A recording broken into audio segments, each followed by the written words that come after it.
Hello दोस्तों, आप सभी लोगों का हमारे ऑनलाइन प्लेटफॉर्म दी एजुकेशन फैकल्टी पर बहुत बहुत हार्दिक अभिनंदन है। आज हम लोग बात करेंगे समान अध्ययन श्रृंखला भाग 57 के बारे में। ठीक है, अगर हम 57 भाग के बारे में बात कर रहे हैं तो भाग 56 तक तो पहले ही कंप्लीट हो चुका है और भाग 57 आज आप लोगों का कंप्लीट हो जाएगा। ठीक है, तो आप लोग इस जीएस श्रृंखलाओं का आनंद लीजिए और इससे नोट्स बनाते रहिए। और आप देखेंगे कि इन सभी जीएस श्रृंखलाओं में जितने भी प्रश्न बताए जाते हैं, जितने भी प्रश्न व्याख्या किए जाते हैं, वो आगे प्रत्येक एग्ज़ाम में कहीं ना कहीं देखने को मिल जाएगा। और आप लोग जानते हैं कि प्रतियोगी परीक्षाओं में जो प्रश्न पूछे जाते हैं वो आपके प्रीवियस ईयर के प्रश्नों से मेल खाते हुए ही दिखेंगे या उनके इर्द गिर्द ही घूमते हुए दिखेंगे। ठीक है, और एक प्रश्न पूछने के हज़ारों तरीके होते हैं, वो किसी भी तरह से घुमाकर, लेंदी बनाकर, उसको थोड़ा सा कठिन बनाकर, सरल बनाकर पूछा जा सकता है। ठीक है, तो आप लोग अपने पढ़ाई को सही दिशा निर्देशन अच्छे तरीके से लेकर चलें। और चलिए हम लोग बात करते हैं समान अध्ययन श्रृंखला भाग 57 के बारे में। ठीक है, आपका पहला प्रश्न है कि भारत में न्यायालय की अवमानना के विषय में, ठीक है, न्यायालय की अवमानना के विषय में कानून बनाने की शक्ति किस में निहित है। ठीक है, वो आपका राष्ट्रपति में है या सर्वोच्च न्यायालय में है या उच्च न्यायालय में है या संसद में है। तो न्यायालय की अवमानना क्या आता है? Court of contempt. ठीक है, तो वहाँ पर देखिए कि जब न्यायालय में किसी प्रकार की अभद्रता की जाती है, न्यायालय के कानून को उल्लंघन किया जाता है किसी व्यक्ति के द्वारा, या वहाँ पर किसी, मान के चलिए कि कोई अधिकारी है, पदाधिकारी है, उसके द्वारा न्यायालय की कानून की उल्लंघन किया जाता है, तो उसे कोर्ट ऑफ कंटेम्प्ट कहा जाता है। ठीक है, चलिए हम आपको बता देते हैं कि न्यायालय की अवमानना संबंधी जितने भी प्रावधान भारतीय संविधान में है, ठीक है, उसको हम आपको बता देते हैं। और ये जो शक्ति है, आप देखेंगे कि ये संसद में निहित है। ठीक है, लेकिन अगर कोर्ट की अवमानना, न्यायालय की अवमानना अगर न्यायालय के अंदर हो रहा है तो उसमें सज़ा सुनाने का, उस पर निर्णय लेने का जो अधिकार है वो न्यायालय के न्यायाधीश को है। लेकिन उस जिसके तहत वो निर्णय लिया जाएगा, जिस अधिनियम के तहत वो निर्णय लिया जाएगा, उसमें जो संशोधन या उसको बनाने का जो अधिकार प्राप्त है वो संसद में है। ठीक है, तो यहाँ पर आप लिख लीजिए कि 1961 में एक समिति का गठन किया गया था, H.N. सान्याल। ठीक है, H.N. सान्याल। ठीक है, H.N. सान्याल समिति। ठीक है, इसी के रिपोर्ट के अनुसरण में 1971 में न्यायालय की अवमानना अधिनियम लाया गया। ठीक है, न्यायालय की अवमानना अधिनियम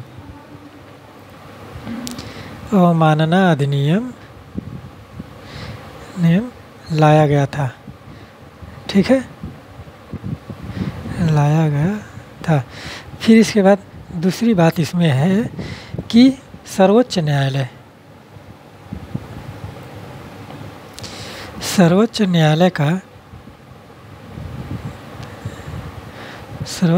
की अवमानना शक्ति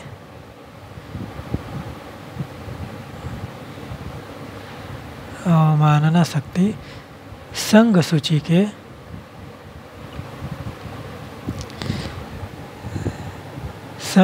के प्रविष्टि आपके 74 में है। ठीक है, 77 का, 74 नहीं 77 है, प्रविष्टि 77 का विषय है। ठीक है, विषय है।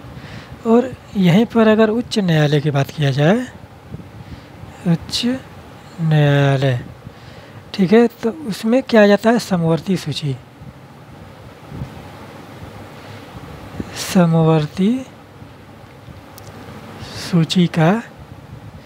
सूची के प्रविष्टि 14 का विषय है, 14 का विषय।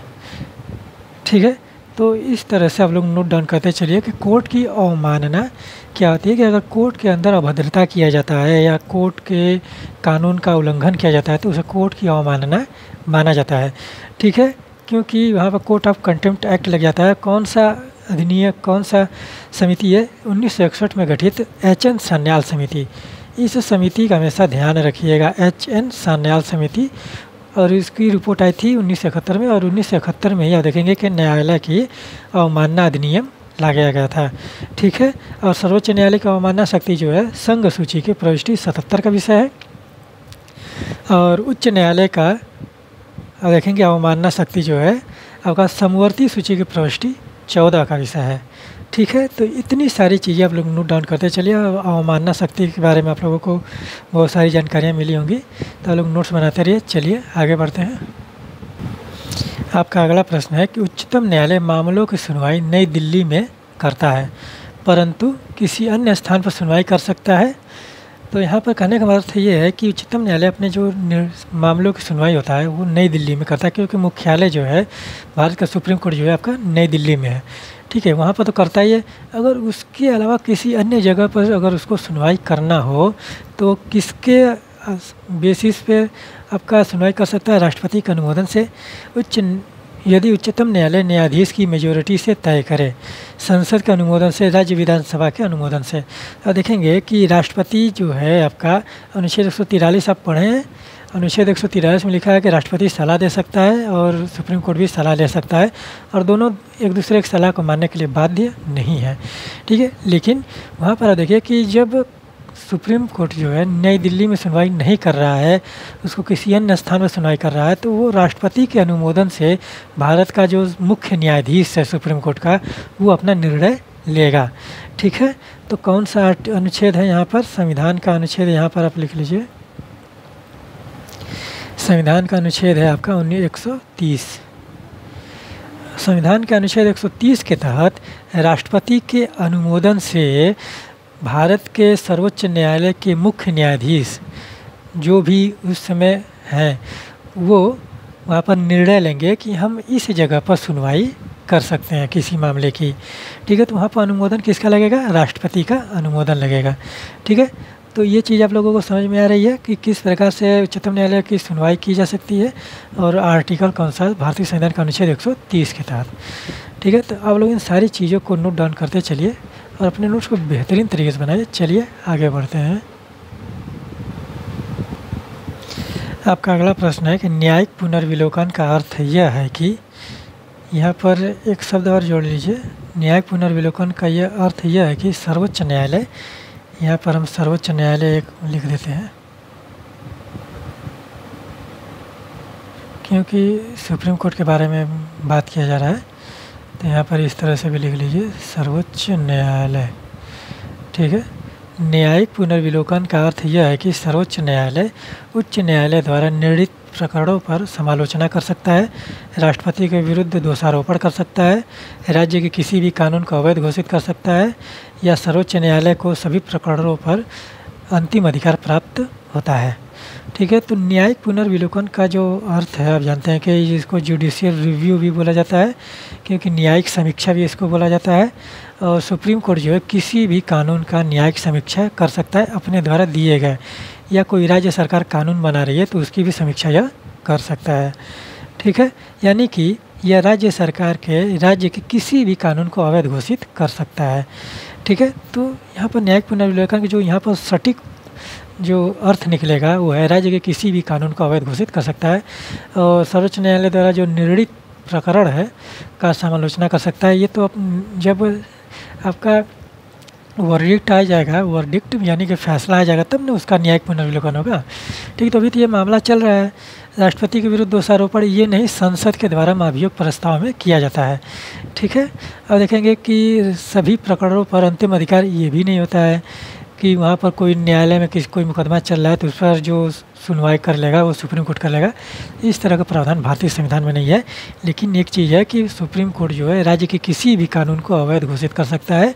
यहाँ पर अवैध घोषित करने का मतलब ये है कि यहाँ पर पहले जुडिशियल रिव्यू होगा उस कानून का, फिर उसके बाद वहाँ पर उसको अवैध घोषित किया जाएगा। और इसमें बहुत सारे कानून नियम काम करते हैं, जिसमें अल्पीकरण का है, अल्पीकरण का सिद्धांत है, फिर आच्छादन का सिद्धांत है, फिर न्यायिक पुनर्विलोकन का सिद्धांत है। ये सारे चीज़ें वहाँ पर काम करते हैं, और ये सारे के सारे न्यायिक पुनर्विलोकन जो है मौलिक अधिकार पर बहुत ही ज़्यादा काम करता है। और यहाँ पर जो न्यायिक पुनर्विलोकन की शक्ति जो सुप्रीम कोर्ट को मिलती है वो कैसे मिलती है, देखिए कौन कौन से अनुच्छेद हैं। ठीक है, न्यायिक पुनर्विलोकन, ठीक। और न्यायिक पुनर्विलोकन का जो शक्ति लिया गया है भारतीय संविधान में, ये है आपका अमेरिका के संविधान से लिया गया। सबसे पहली बार जो इसका प्रयोग किया गया था वो अमेरिका के संविधान में ही, अमेरिका में ही किया गया था। ठीक है, तो भारतीय संविधान का अनुच्छेद कौन कौन सा है, अब लिख लीजिए यहाँ पर कि प्रत्यक्ष व अप्रत्यक्ष रूप से, यहाँ पर हम लिख देते हैं प्रत्यक्ष व अप्रत्यक्ष रूप से। ठीक है, प्रत्यक्ष व अप्रत्यक्ष रूप से न्यायिक पुनर्विलोकन की शक्ति प्रदान करता है सुप्रीम कोर्ट। कौन कौन सा अनुच्छेद है, पहले 13, 32, अनुच्छेद 13 है, अनुच्छेद 32 है, फिर अनुच्छेद 131 से 136 तक है। ठीक है, फिर 143 है, 145, फिर 226, 227, 245, 246 और फिर उसके बाद 372। ये इतने सारे जो अनुच्छेद हैं भारतीय संविधान के, ये सुप्रीम कोर्ट और हाई कोर्ट या न्यायालय जैसे तो पुनर्विलोकन की शक्ति जो प्राप्त है हाई कोर्ट और सुप्रीम कोर्ट को ही प्राप्त है, तो हाई कोर्ट और सुप्रीम कोर्ट इन सभी अनुच्छेदों के तहत प्रत्यक्ष या अप्रत्यक्ष रूप से न्यायिक पुनर्विलोकन की शक्ति प्राप्त करता है।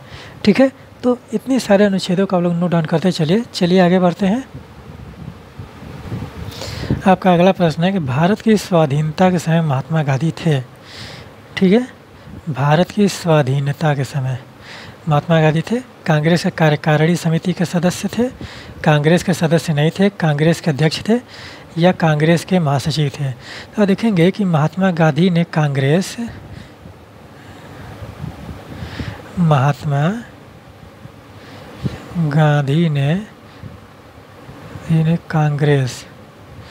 ठीक है, कांग्रेस 1934 में ही छोड़ दिया था, 1934 में छोड़ा था। ठीक है, तो यहाँ पर इस तरह से देखिए कि गांधी ने कांग्रेस तो 1934 में छोड़ दिया, तो इसमें जो ऑप्शन होगा कि कांग्रेस के वो सदस्य नहीं थे। और आप लोगों को बताना है कि स्वाधीनता जब भारत आज़ाद हुआ तो उसके पहले जो कांग्रेस का अधिवेशन हुआ था उसमें उसकी अध्यक्षता किसने किया था। ठीक है, तो यानी कि भारत के स्वाधीनता के समय कांग्रेस के अध्यक्ष कौन थे उसके बारे में आप लोगों को बताना। आप कमेंट बॉक्स में कमेंट करिए या टेलीग्राम चैनल से जुड़कर वहाँ पर अपने आंसर दीजिए। ठीक है, क्योंकि हमने उसको बहुत बार बताया है, तो आप लोग भी अगर रेगुलर होंगे तो उसको भी आप लोगों को पता होगा कि कौन थे। तो चलिए हम लोग आगे बढ़ते हैं। आपका अगला प्रश्न है कि महात्मा गांधी की मृत्यु पर किसने कहा कि हमारे जीवन से प्रकाश चला गया है। ठीक है, महात्मा गांधी की मृत्यु पर किसने कहा कि हमारे जीवन से प्रकाश चला गया है। Lord Mountbatten, Rajendra Prasad, Jawaharlal Nehru, doctor S Radhakrishnan यानी कि सर्वपल्ली राधाकृष्णन। ठीक है, तो यहाँ पर देखिए कि माउंटबेटन ने कहा था कि 1 मैन बाउंड्री फोर्स कहा था महात्मा गांधी को कि जो कार्य 50,000 हथियारबंद सैनिक नहीं कर पाए उस कार्य को एक बूढ़ा व्यक्ति ने वहाँ पर कर दिखाया।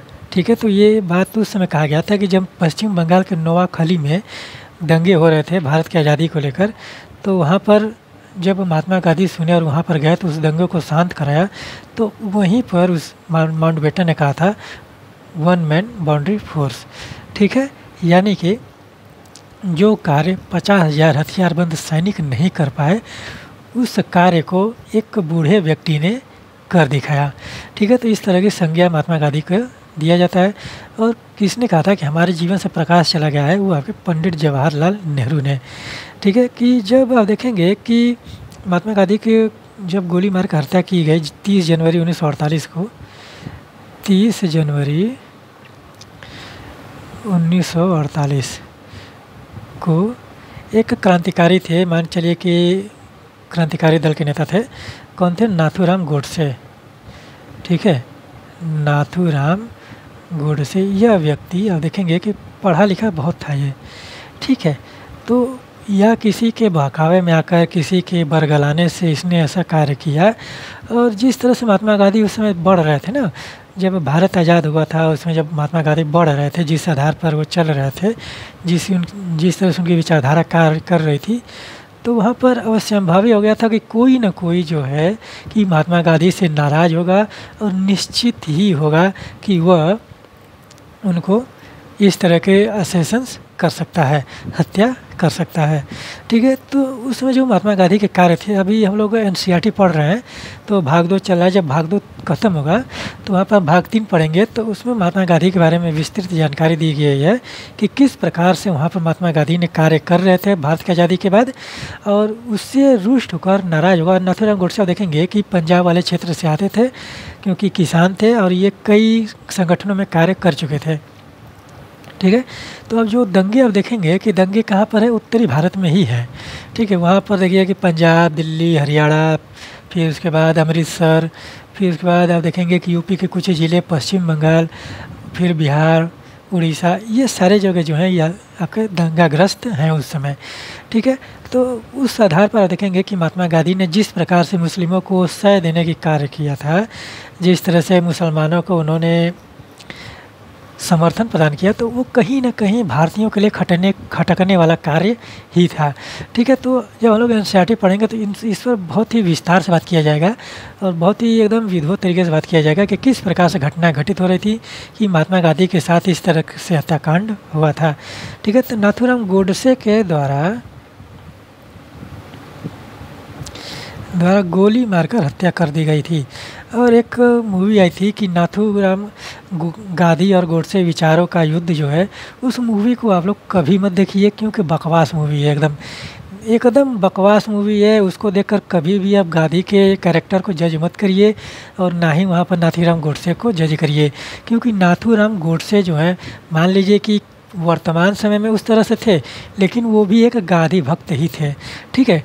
तो जब गांधी के द्वारा उस तरह से कार्य किया गया, तब नाथूराम गोडसे का जो विचार है बदला, फिर उसके बाद उन्होंने इस तरह से कार्य किया।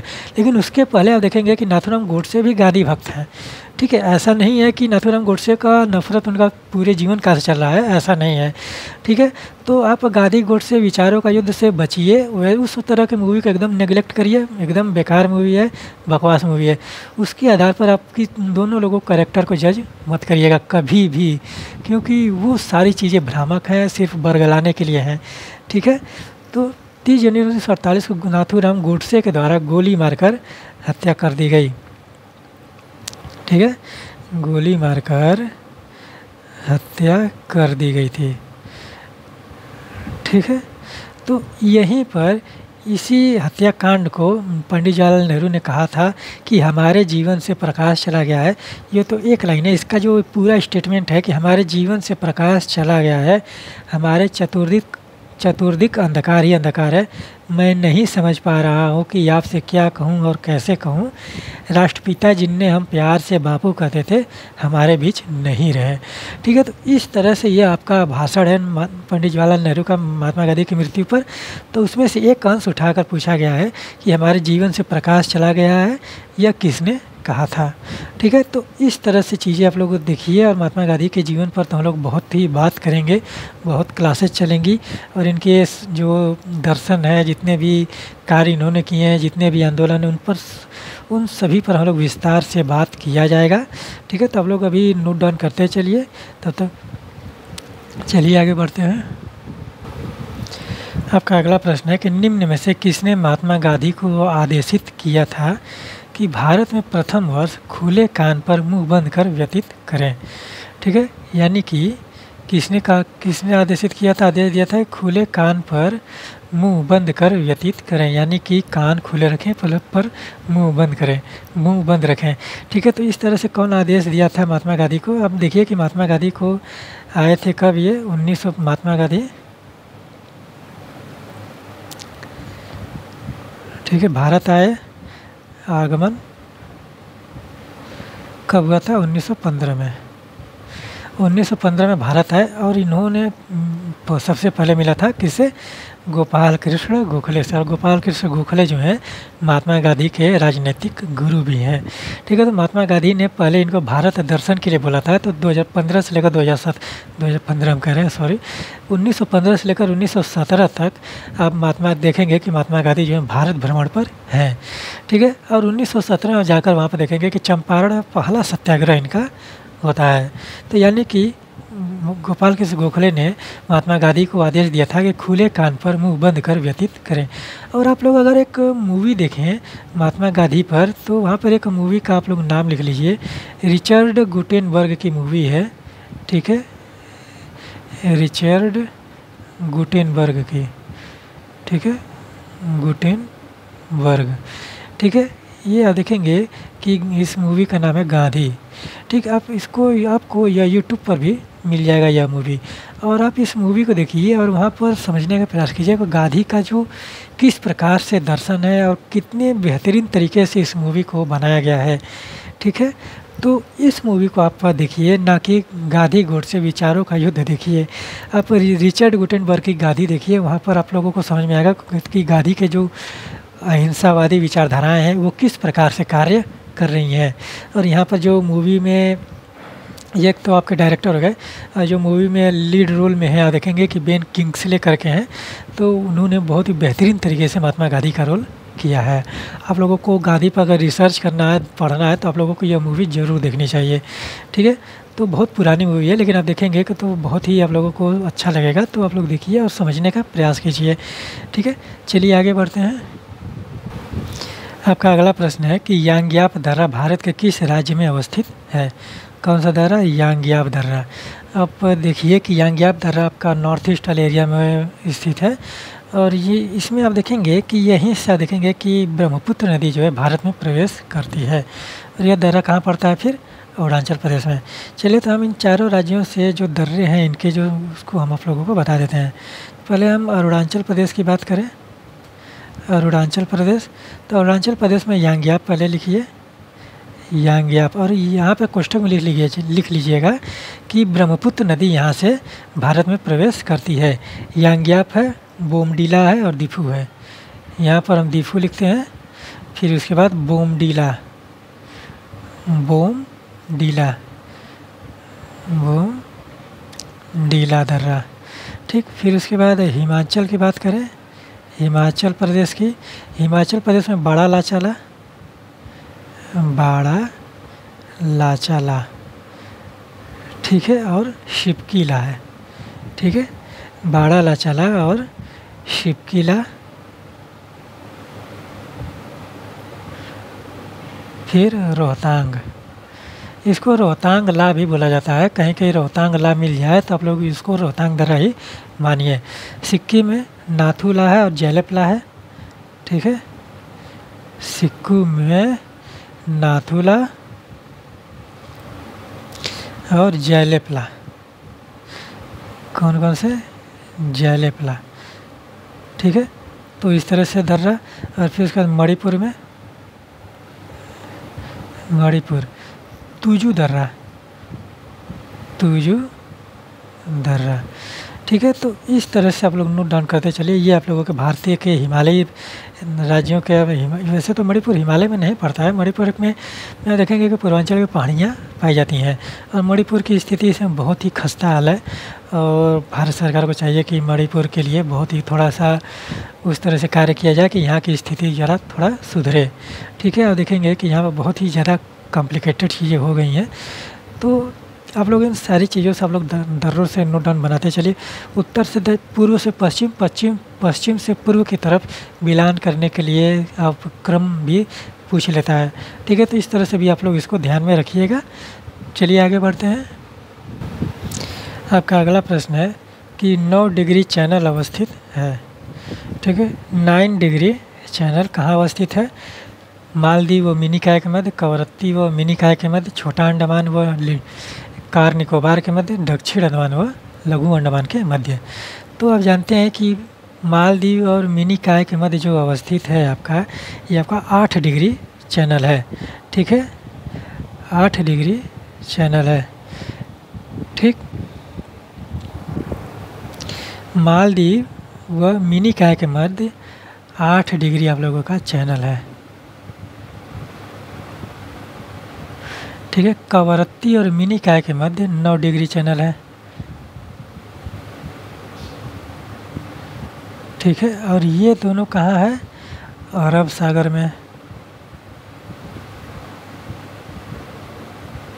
ठीक है, ये दोनों कहाँ है? अरब सागर में। मालदीव और मिनी काय के मध्य 8 डिग्री चैनल है।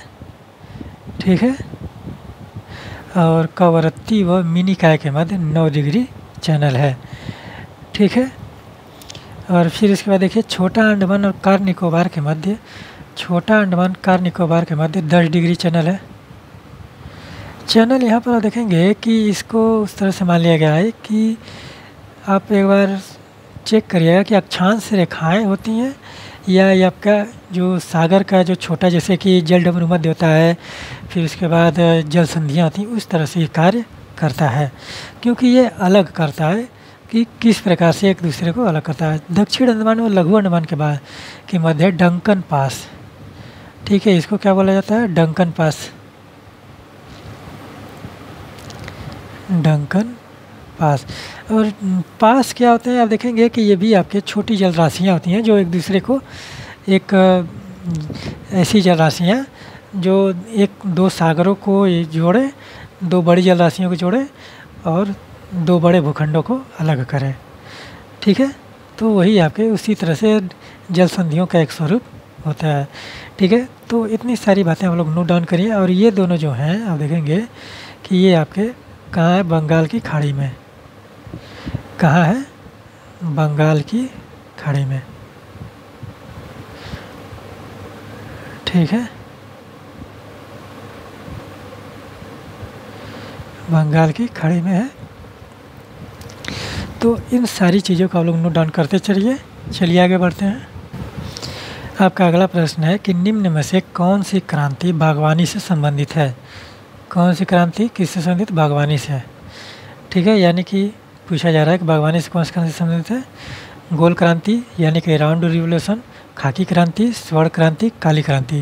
वैसे क्रांतियों के बारे में हम लोग बहुत बार पढ़ चुके हैं, तो ये आप लोगों बागवानी से आप लोगों का गोल्डन रिवोल्यूशन संबंधित है।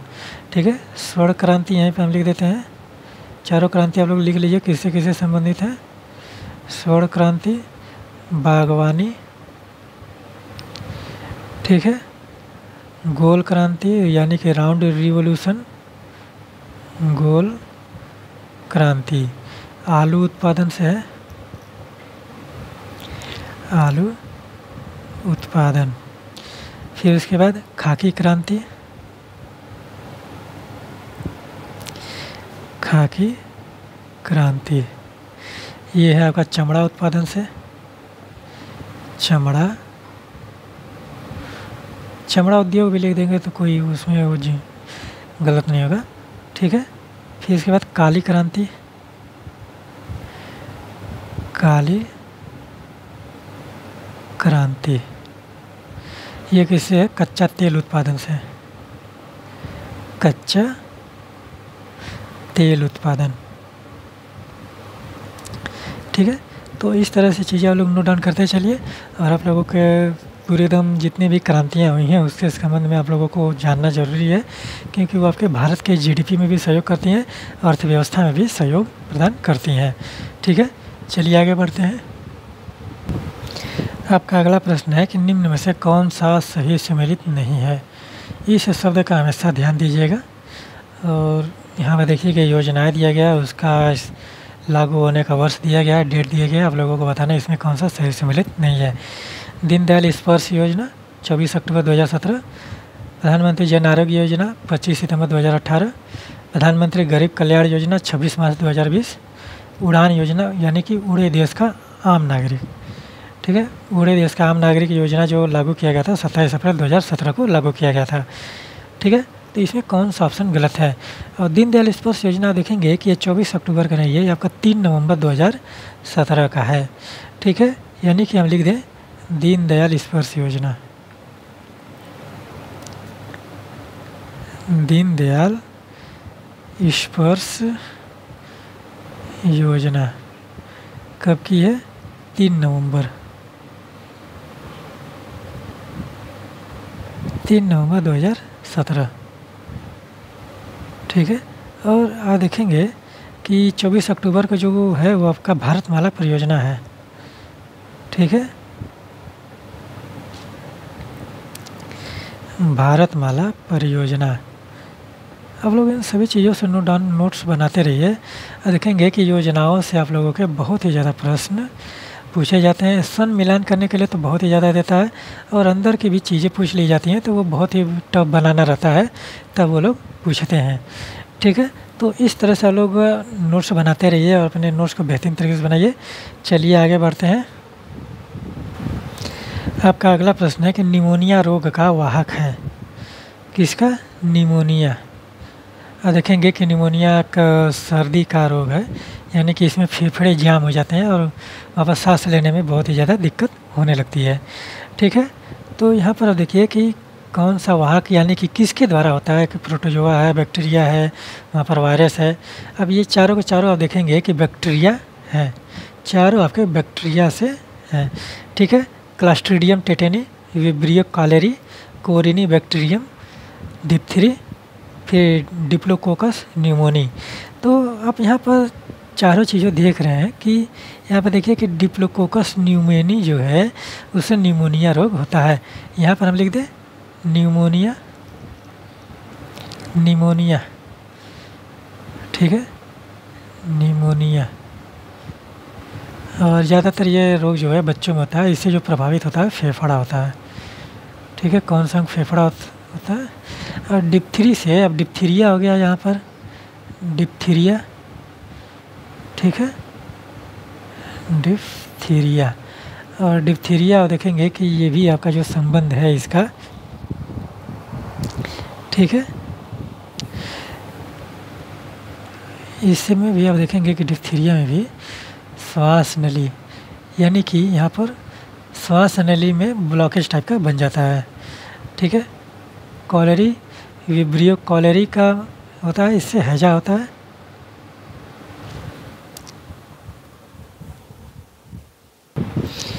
ठीक है, विब्रियो कॉलेरी, विब्रियो कॉलेरी से होता है आपका हैजा। और हैजा से आप देखेंगे कि आंत प्रभावित होती है, जिसमें आप देखेंगे कि लूज मोशन बहुत ही ज़्यादा होने लगता है। ठीक है, आंत, यानी कि आप देखिए कि यहाँ पर पेचिस भी पड़ता है। फिर इसके बाद क्लास्ट्रीडियम टेटेनी, यानी कि टेटनस होता है, टिटनस।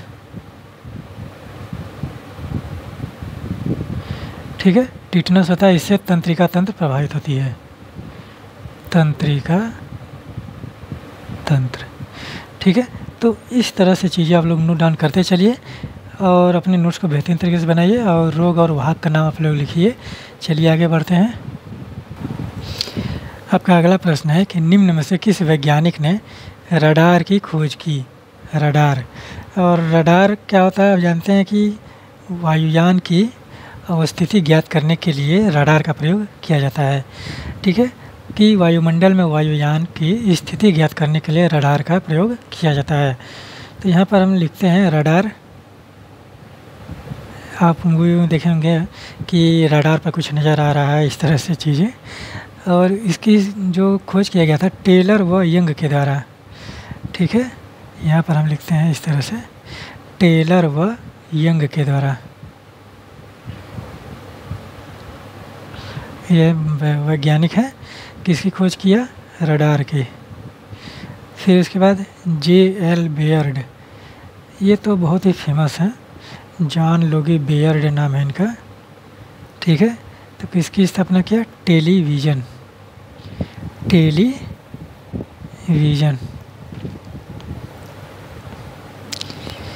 ठीक है, टेलीविज़न की खोज करता है ये। फिर अगर रुडोल्फ की बात करें, रुडोल्फ ने अब देखिए कि डीजल इंजन की खोज की, डीजल इंजन।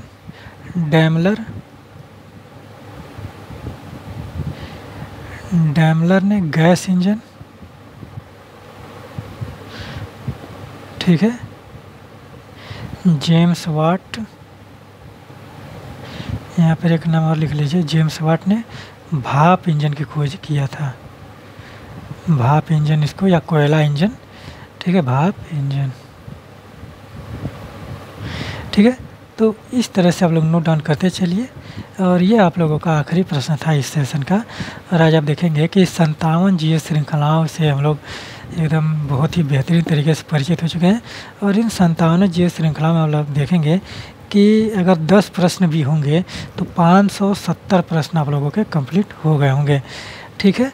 तो यहाँ पर देखिए कि शुरुआत की जीएस श्रृंखलाओं में तो बहुत ही ज़्यादा प्रश्न थे, और जब से एनसीईआरटी प्रारंभ किया है वहाँ से जीएस श्रृंखलाओं के प्रश्न कम किए गए हैं थोड़े बहुत। और वहाँ पर देखिए कि लगभग में 10 प्रश्न तो हैं ही, 10 से 12 प्रश्न आप लोगों को हैं। तो यानी कि अगर हम मान लें कि 57 जीएस श्रृंखलाओं में 1000 प्रश्न हैं, ठीक है।